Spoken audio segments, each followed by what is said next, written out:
from the Watchtower of January 15th, 2008. Counted worthy to be guided to fountains of waters of life. This Watchtower study is about the faithful and discreet slave, the human leadership of Jehovah's Witnesses. This is how the Watchtower explains it. God's Word identifies anointed Christians who are caring for Christ's interest on earth as the faithful and discreet slave. When Christ inspected the slave in 1918, he found those anointed ones on earth to be faithful in providing spiritual food at the proper time. Hence Jesus, the Master, was pleased thereafter to appoint them over all his belongings. In this way, before receiving a heavenly inheritance, anointed ones serve other worshippers of Jehovah here on earth. There are two important terms here. The anointed are Jehovah's Witnesses who are selected to go to heaven, also known as the faithful and discreet slave. There are over 9,000 witnesses who claim to be anointed, but this is where the concept falls apart. In actuality, only the governing body, a small group of anointed men based in New York, make the administrative and doctrinal decisions for all other witnesses, anointed or not. Notice how the anointed are described here. Genuine anointed Christians do not demand special attention. They do not believe that their being of the anointed gives them special insights beyond what even some experienced members of the great crowd may have. Keep that in mind. No special insights. How then is the anointed channeling God's spiritual direction? The greatly diversified wisdom of God can become known only through Jehovah's channel of communication, the faithful and discreet slave.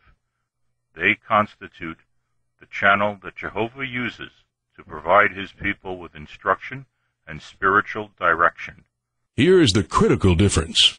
That faithful and discreet slave is represented today by the governing body of Jehovah's Witnesses, which has as its publicity agent the Watchtower Bible and Tract Society.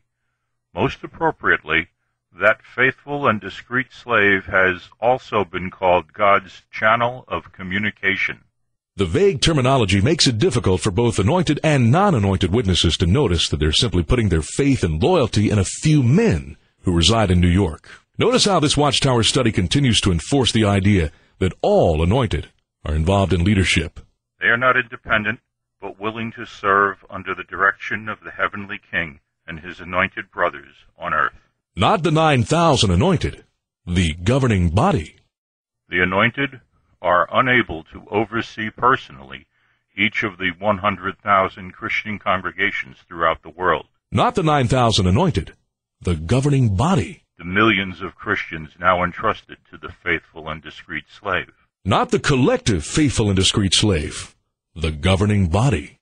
Christians with an earthly hope today walk behind the anointed slave class and its governing body, following their leadership. Not true. Both regular witnesses and the anointed follow the governing body.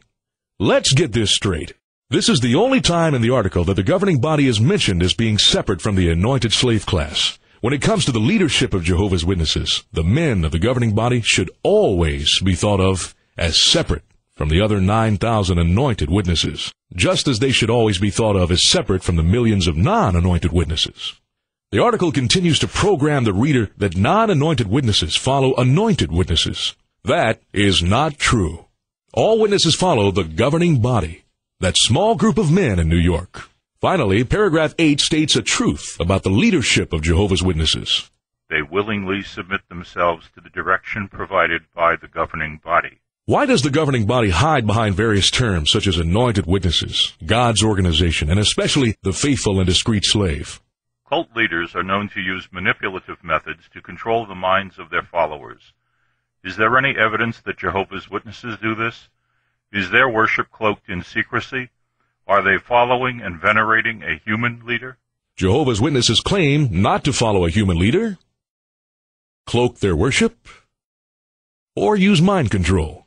By exercising faith and loyalty now, he shows that he will respond well when the king gives him directions in the new world. To emphasize the mind control techniques of the Watchtower, consider how the article next demonizes any sort of dissent.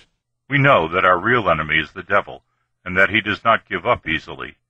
He has tried to use apostates and others to convince us that the teachings we follow are false. Jehovah's Witnesses are being programmed to think that any dissent comes from the devil. This statement is an ad hominem attack on anyone who disagrees with Jehovah's Witnesses. It uses the loaded word apostate to evoke a negative trigger when a witness is confronted with information about their religion. Some people insult those who disagree with them by questioning character or motives instead of focusing on the facts. Name-calling slaps a negative, easy-to-remember label onto a person, a group, or an idea. The name-caller hopes that the label will stick. If people reject the person or the idea on the basis of the negative label, instead of weighing the evidence for themselves, the name-caller's strategy has worked. Just remember who is riding the Watchtower. The greatly diversified wisdom of God can become known only through Jehovah's channel of communication. For more information, read Captives of a Concept, the illusionary concept that holds Jehovah's Witnesses captive, by Don Cameron, and see the Watchtower Comments interview with Don Cameron.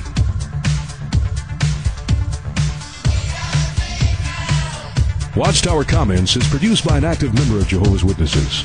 This video is not authorized or endorsed by the Watchtower Bible and Tract Society.